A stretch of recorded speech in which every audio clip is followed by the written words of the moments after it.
Assalamualaikum warahmatullahi wabarakatuh. Kami dari kelompok 3 akan menjelaskan tentang teori belajar kognitif. Saya, Asrika Nurmaila, akan menjelaskan tentang pengertian teori belajar kognitif. Menurut Belajar dalam UNO, teori belajar kognitif merupakan suatu teori belajar yang lebih mementingkan proses belajar daripada hasil belajar itu sendiri. Menurut Dalyono, dalam teori belajar kognitif, dinyatakan bahwa tingkah laku seseorang tidak hanya dikontrol oleh reward atau hadiah dan reinforcement atau penguatan. Menurut Sam, teori kognitif menekankan bahwa peristiwa belajar merupakan proses internal atau mental manusia. Dari pernyataan di atas dapat disimpulkan bahwa teori belajar kognitif adalah suatu teori belajar yang lebih menekankan kepada proses belajar seseorang daripada hasil belajarnya. Assalamualaikum warahmatullahi wabarakatuh. Di sini saya Dina Ustufiah akan menjelaskan penerapan teori belajar kognitif. Teori belajar kognitif menjelaskan belajar dengan berfokus pada perubahan-perubahan proses mental internal yang digunakan dalam upaya memahami dunia eksternal. Dalam perspektif kognitif, belajar adalah perubahan dalam struktur mental seseorang yang memberikan kapasitas untuk menunjukkan perubahan perilaku. Denim dan Hairul menyatakan bahwa guru-guru pada umumnya sudah tahu fakta kunci aktivitas di kelas. Perhatian sangat penting bagi kepentingan siswa untuk belajar. Karena itu, guru harus mengetahui bahwa anak-anak cenderung sama cara belajarnya. Hakikat belajar menurut teori kognitif dijelaskan sebagai suatu aktivitas belajar yang berkaitan dengan penataan informasi, reorganisasi perseptual, dan proses internal. Dalam kegiatan pembelajaran, keterlibatan siswa secara aktif amat dipentingkan untuk menarik minat dan meningkatkan retensi belajar. Retensi belajar perlu mengaitkan pengetahuan baru dengan struktur kognitif yang telah dimiliki oleh siswa. Cukup sekian dari saya. Wassalamualaikum warahmatullahi wabarakatuh. Assalamualaikum warahmatullahi wabarakatuh. Di sini saya akan mempresentasikan tentang aplikasi teori belajar kognitif. Yang pertama, siswa bukan sebagai orang dewasa yang mudah dalam proses berpikirnya. Mereka mengalami perkembangan kognitif melalui tahap-tahap tertentu. Yang kedua, anak usia prasekolah dan awal sekolah dasar akan dapat belajar dengan baik, terutama jika menggunakan benda-benda konkret. Yang ketiga, keterlibatan siswa secara aktif dalam belajar amat dipentingkan karena dengan hanya mengaktifkan siswa maka proses asimilasi dan akomodasi pengetahuan dan pengalaman dapat terjadi dengan baik. Yang keempat, untuk menarik minat dan meningkatkan retensi belajar perlu mengkaitkan pengalaman atau informasi baru dengan struktur kognitif yang telah dimiliki si pelajar. Yang kelima, pemahaman dan retensi akan meningkat jika materi pelajaran disusun dengan menggunakan pola atau logika tertentu dari sederhana ke kompleks. Yang keenam, belajar memahami akan lebih bermakna daripada belajar menghafal. Agar bermakna, informasi baru harus sesuai dan dihubungkan dengan pengetahuan yang telah dimiliki siswa. Tugas guru adalah menunjukkan hubungan antara apa yang sedang dipelajari dengan apa yang telah diketahui siswa. Yang terakhir, yang ketujuh, adanya perbedaan individual pada diri sendiri perlu diperhatikan karena faktor ini sangat mempengaruhi keberhasilan belajar siswa. Perbedaan tersebut misalnya pada motivasi, persepsi, kemampuan berpikir, pengetahuan awal, dan sebagainya. Terima kasih. Wassalamualaikum warahmatullahi wabarakatuh. Assalamualaikum warahmatullahi wabarakatuh. Perkenalkan, nama saya Muhammad Irawan Trifadli. Saya di sini mewakili kelompok 3 ingin menyampaikan tokoh-tokoh teori belajar kognitif.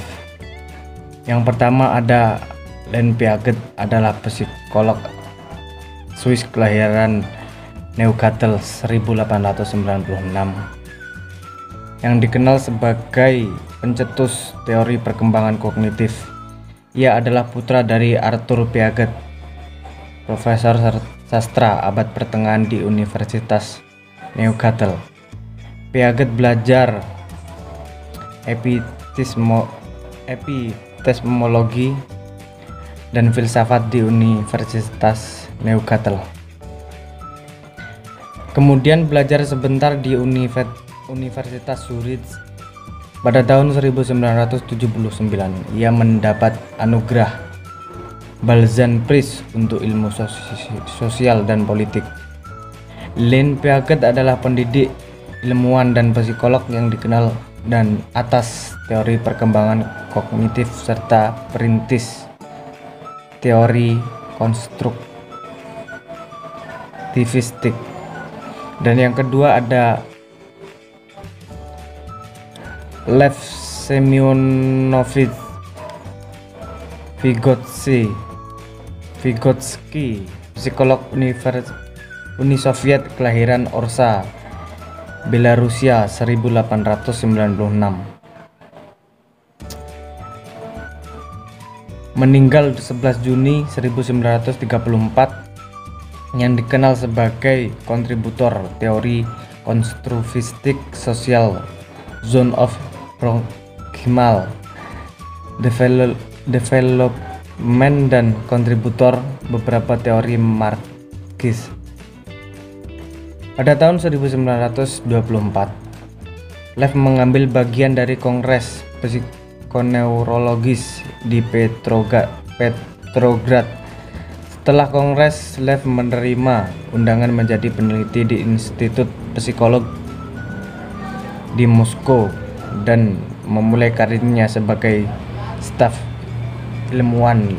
Lev dikenal dengan perumus Vygotsky-Kirchler dan pencetus teori zone of proximal development. Menurut Vygotsky, interaksi sosial berperan penting dalam proses tumbuh kembang kognitif anak. Ia menekankan pentingnya masyarakat dan budaya dalam mendorong pertumbuhan kognitif. Mungkin itu saja yang dapat saya sampaikan, kurang lebihnya mohon maaf yang sebesar-besarnya. Billahi taufik wal hidayah. Assalamualaikum warahmatullahi wabarakatuh. 3. Robert Gagner. Robert Mills Gagner, psikologi Amerika, kelahiran 21 Agustus 1916, meninggal 28 April 2002. Gagner belajar di Universitas Yale, kemudian melanjutkan pascasarjana di Brown University.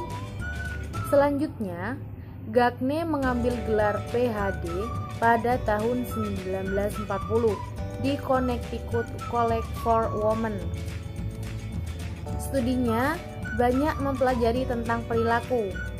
Pada 1962, bergabung dengan American Institute for Research, di mana ia menulis buku pertamanya yang berjudul The Condition of Learning.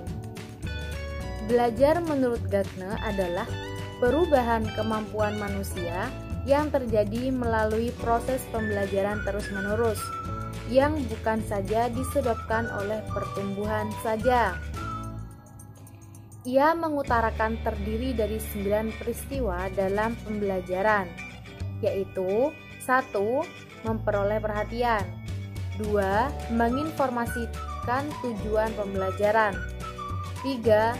Menstimulasi hasrat belajar, 4. Menampilkan isi, 5. Menyajikan panduan pembelajaran, 6. Menampilkan kinerja, 7. Menyediakan umpan balik, 8. Menilai kinerja, 9. Meningkatkan. Yang keempat yaitu Jerome Bruner. Jerome Bruner Seymour Brunner, psikolog Amerika, kelahiran 1 Oktober 1915, yang dikenal atas kontribusinya dalam psikologi kognitif dan teori belajar kognitif dalam psikologi pendidikan. Brunner lahir dari keluarga imigran yaitu Yahudi Polandia. Orang tuanya menyekolahkan di Universitas Duke dan PhD dalam ilmu psikologi dari Universitas Harvard. Pada tahun 1945, kembali ke Harvard sebagai profesor psikologi dan terlibat dalam penelitian psikologi kognitif. Menurut Brunner, pembelajaran bisa muncul melalui 3 tahap, yaitu enaktif, ikonik, dan simbolik. Ia juga dikenal sebagai pencetus teori discovery learning, penemuan belajar. Di antara bukunya yang terkenal adalah Studies in Cognitive Growth, a collaborative at the Center for Cognitive Studies. Sekian dari kelompok kami, kurang lebihnya mohon maaf yang sebesar-besarnya. Wassalamualaikum warahmatullahi wabarakatuh.